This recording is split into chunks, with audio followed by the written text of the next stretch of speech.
Thanks for joining me. I'm Aaron Rutten, and this is the artwork that was submitted for my October Group Art Challenge at patreon.com/AaronRutten.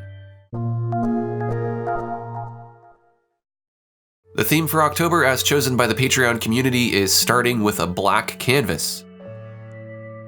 First up is a painting by Soraya Udo Gonzevle. This is a really cool split portrait where there's a human portrait on one side and a fox on the other. I like that they both share some of the same traits, such as eye color and the fire reflected in the eye and the fur and hair color. You did a great job of making it consistent so that you can tell that these two characters are related to each other. Excellent work, Soraya. Linda Boswell has a Halloween-themed painting here. This is Childhood Nightmare. And this is based on a nightmare that Linda had as a child, of course. And this is definitely one of the more surreal paintings that I've seen for the Group Art Challenge. The background frames the mouth nicely, which frames the focus in the center, which is the child and the rocking horse that won't stop rocking. And I really like that sort of analogous color theme where you don't stray too far away from red, orange, and purple.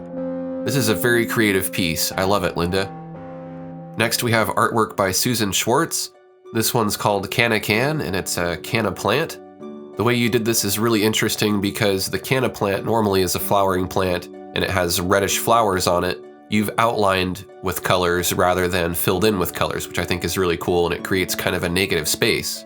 You've also done a great job of using the rule of thirds to compose this piece by having the canna plant a little bit off to the right and not dead center. Great work, Susan. Ray Barella has a painting for us, and it's called Mountain Sunset.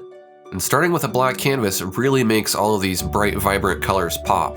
It really feels like that sun is shining down as it's setting, and it's illuminating the landscape with colors that you don't normally see. Those clouds in the background look nice and painterly, as does the mountains in the background as well, and you did a great job of making all those plants get bigger in the foreground and smaller in the background to create that sense of distance. Nicely done, Ray. Next up is a piece by Tom Iverson. This is called Dreaming of Gardens.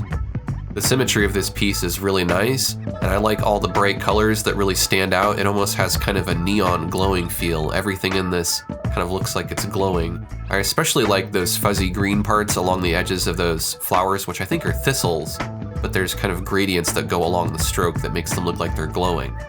This is a really fun piece, and it's definitely something that you would see while you're dreaming. Keep up the great work, Tom.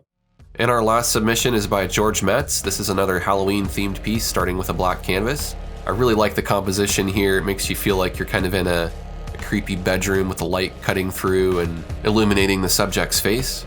And there's all those things in the background that are a little bit out of focus and a little grainy and kind of dark and in shadow. It makes you really want to hunt around the piece to try to look for all those points of information. This one definitely has the Halloween vibe. Thanks for sharing, George. Those were some excellent paintings, starting with a black canvas. Thanks everybody who participated. And if you'd like to participate in the next Group Art Challenge, join us at patreon.com/AaronRutten. As always, if you enjoyed the artwork in this video, show your support to the artist by clicking the like button. And if you're new to my channel, I'd love to have you subscribe. I have a lot more digital art videos like this. Thanks for watching, and I'll see you next time.